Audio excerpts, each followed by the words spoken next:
Reach over to your bookshelf and pick up any book you have. It's one of two types, either hardcover or softcover.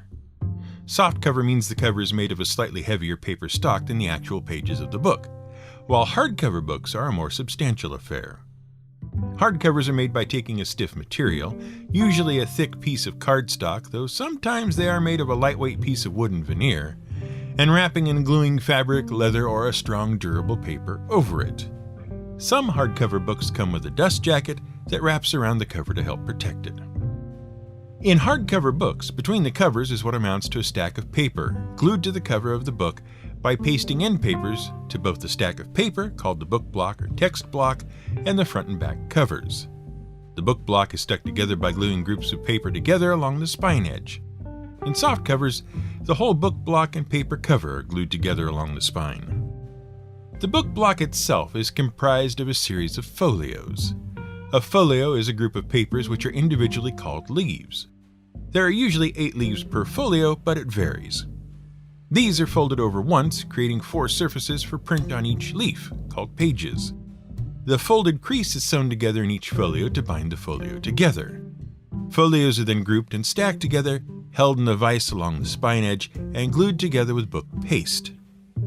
Paperback book blocks are assembled differently, and folios may or may not be present. The pages are often just glued into place as individual sheets in some cheaper production methods, which leads to pages falling out easily if the gluing is insufficient. By the way, since folios are a fixed number of multiple leaves, usually around 4 to 6 or so, this explains why some books have a lot of blank pages at the end and others do not. It all depends on the length of the material being printed. If it requires only 1 page of a folio, you end up with all the remaining pages blank. But publishers usually manage to find a way to cover those pages with ads.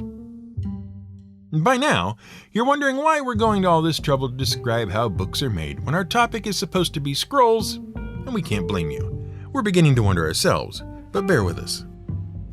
Scrolls, in contrast to books, are long rolls of parchment or paper rolled up at each end and read out in loud proclamation to deliver the edicts of the ruling class to the illiterate masses. You've seen it done in any number of pseudo-medieval movies or TV shows.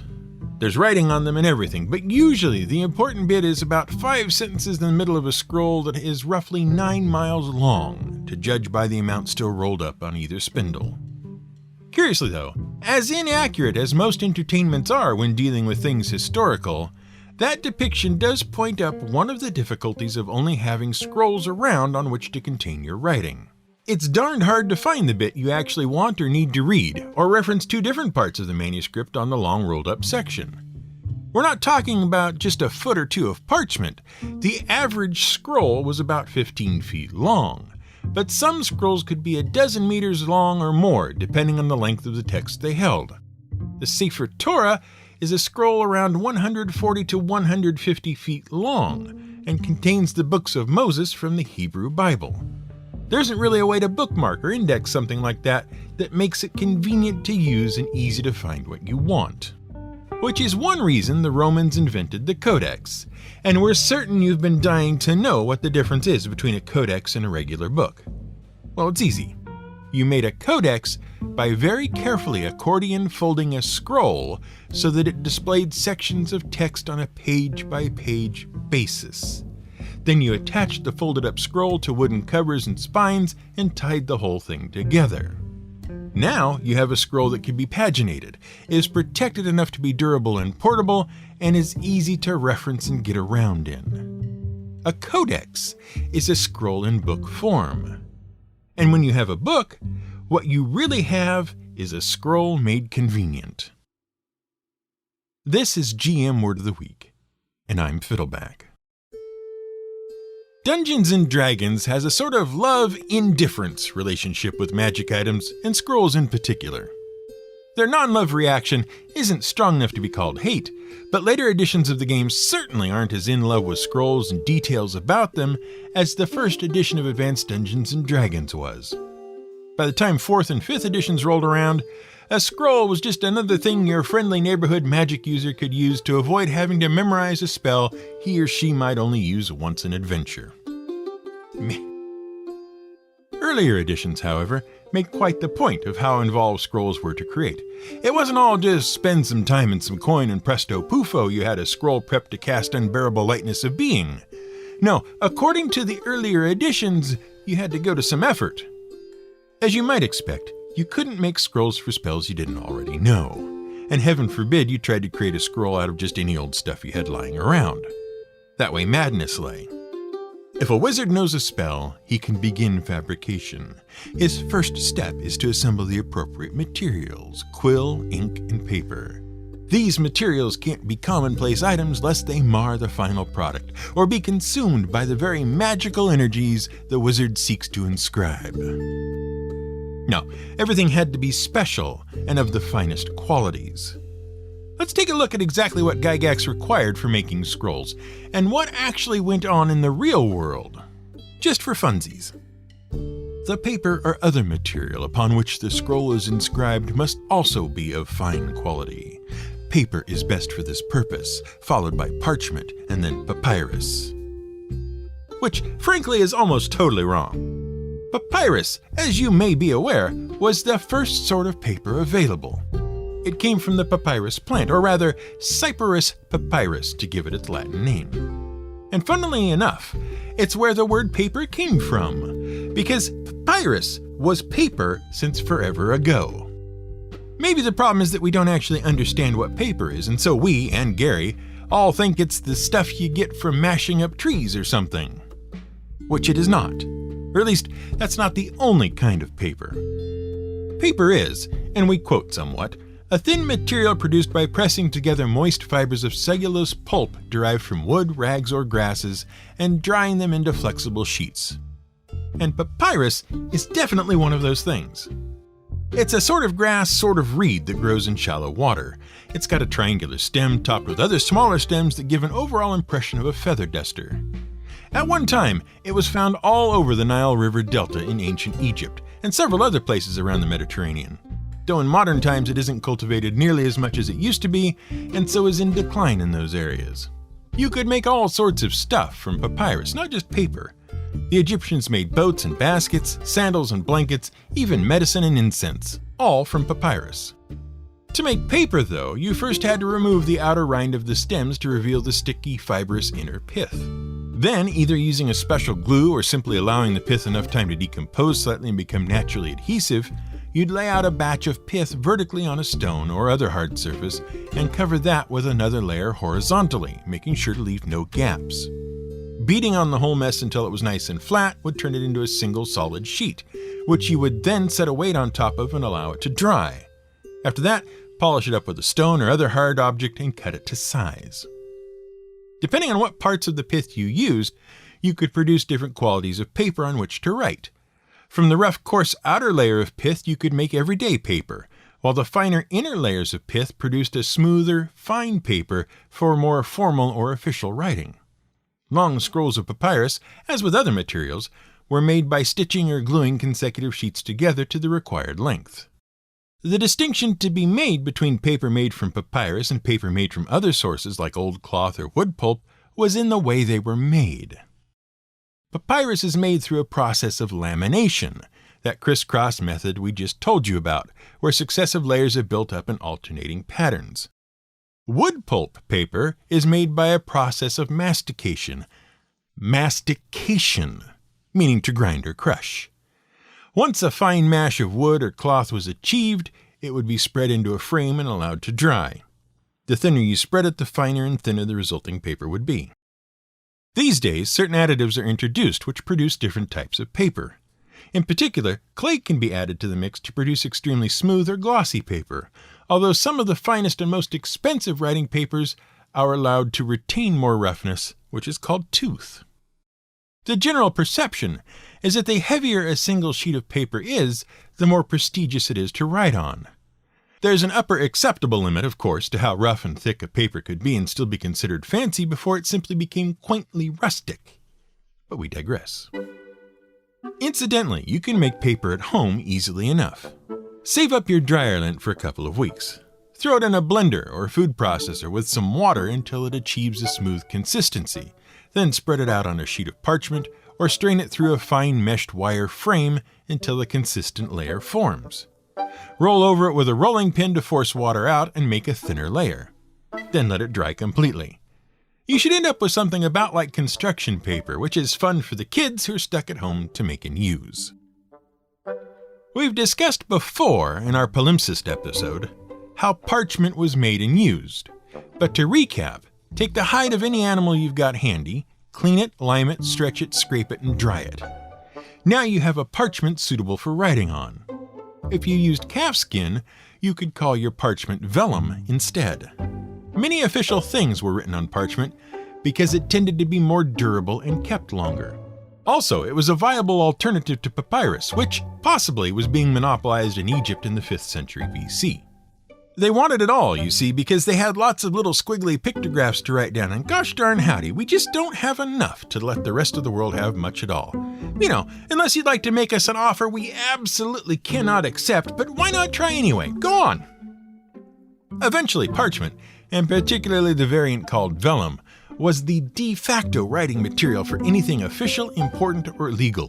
And shortly after that, because it was official and important, it became the preferred writing material for the rich and famous. If you wanted to impress people in the ancient world, you wrote on vellum. The finer, the better. So really, Gary's list should have been more like vellum is best, followed by parchment, then fine paper, and so on. But we can understand how that can get cumbersome and confusing in a hurry.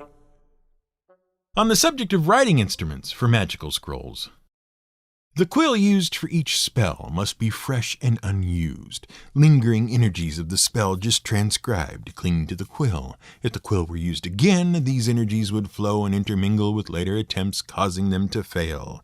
Furthermore, the pen can't be just an ordinary goose quill. It must be from a strange and magical creature, perhaps one appropriate to the nature of the spell. The feather of a cockatrice for a flesh-to-stone spell. The task of gathering the right quill can be an adventure in itself.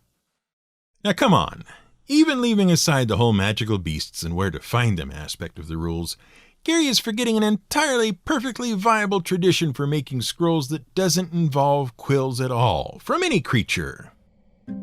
As early as, if not earlier than, 200 BCE, the Chinese were producing long scrolls of silk on which they would painstakingly hand-paint their writings and art. Years would be spent learning calligraphy in an attempt to achieve the most beautifully formed characters to display on hanging scrolls throughout various buildings and homes. And it wasn't just one scroll and done. Scrolls were produced for and rotated through various seasons, with many being made for special occasions. It was very rare to see the same scroll hanging on a wall for an entire year. Eventually, scrolls were introduced into Japan to aid the spread of Buddhism, and they now take on important roles in both art and interior decoration in both China and Japan.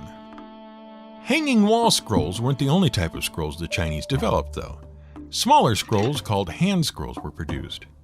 Hand scrolls are long and narrow, and rather than being fully displayed all at one time vertically, they were intended for viewing section by section horizontally as they were unrolled on a table. Each hand scroll would depict a series of scenes relevant to Chinese culture, similar in effect to the way we view newspaper comic strips panel by panel today until the full work is revealed. Hand scrolls were never on display. They'd be brought out to be viewed and then immediately rolled up and put away again. As time went on, these scrolls, both wall and hand, went through a number of different styles and arrangements. Curiously though, the real styles that seemed to go in and out of fashion related mostly to how they were displayed, or more specifically to how they were mounted for display. Meant to show off or highlight certain elements of the scroll, these mounts varied in terms of the number of colors they used on the mounting, from 1 to 3, and in slight variations of pattern, as well as the type of display the scroll was intended to make, from hall decoration to panoramic scenes to couplets, which were 2 hanging scrolls side by side showing poetic calligraphy. It just seems like such a shame that Gary didn't consider centuries of culture and artistic effort when deciding how magic scrolls could and couldn't be made. Just writing the words down with a special pen seems like an easy out compared to the years of learning it takes to do proper calligraphic painting. And arguably, it's more in the spirit of the older editions to have insisted on some skill in calligraphy for scroll creation.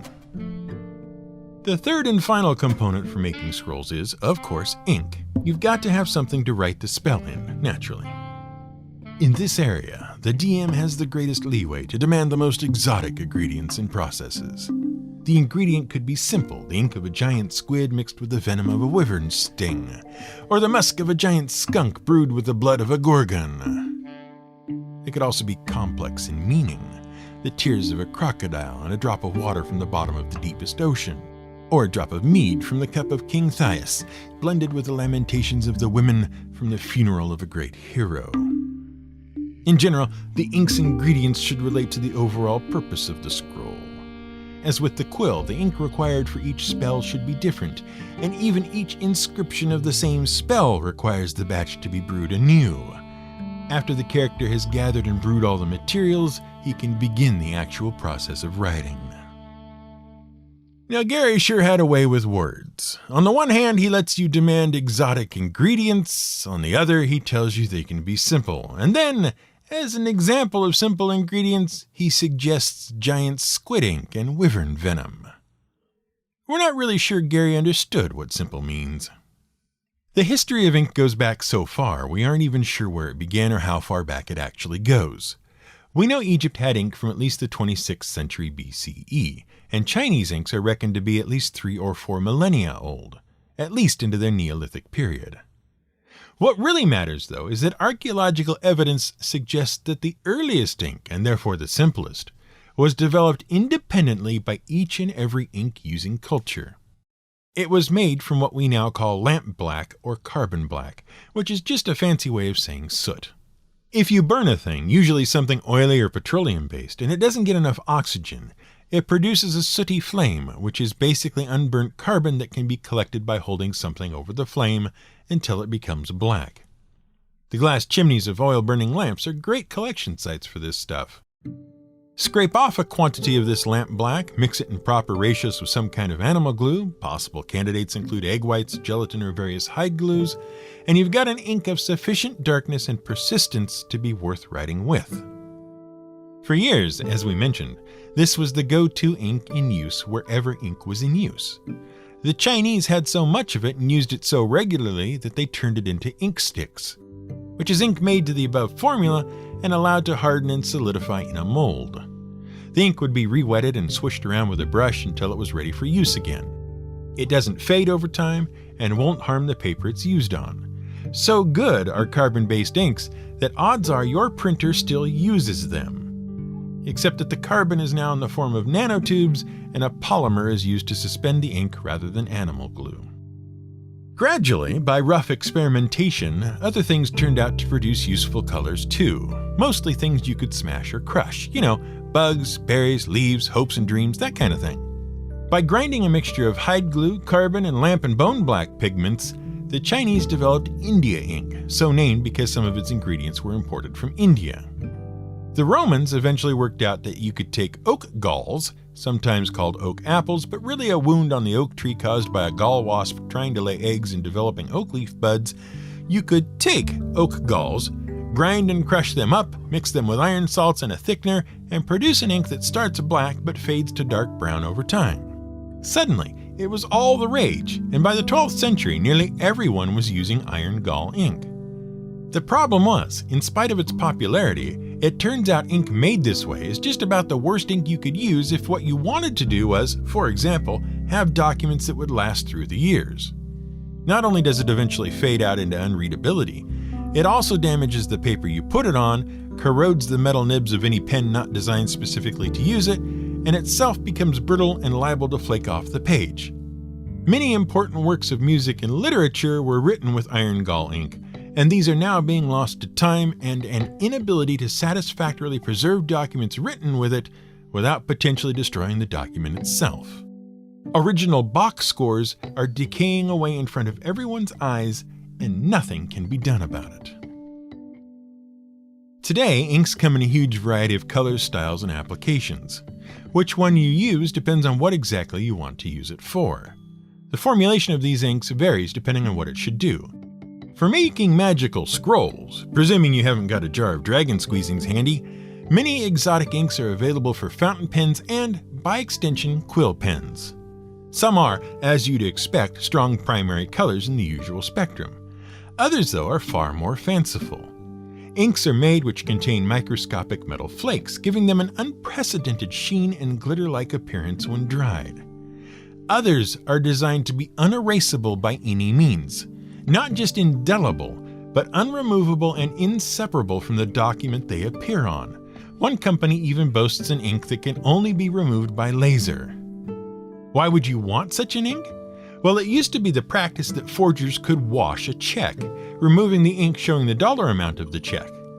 Then they would simply fill in whatever amount they desired and cash it as if it had always carried that amount.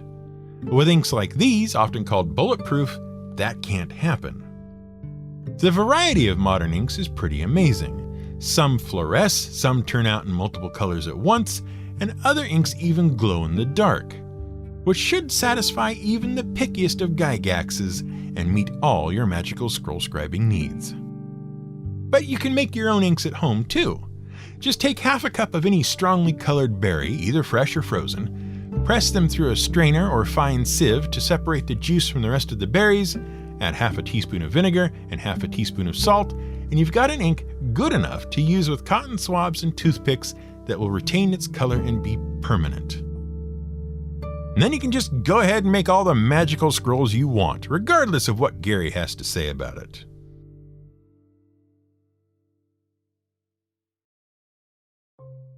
We sure hope you and yours are doing well. We're all fine here so far. Thanks for hanging in there and listening to the show when and where you can. We know that for many of you, not having a commute at the moment means you don't have your usual amount of time to listen to podcasts. No worries. We'll be here when things get back to normal. Whatever that is. Hello, France!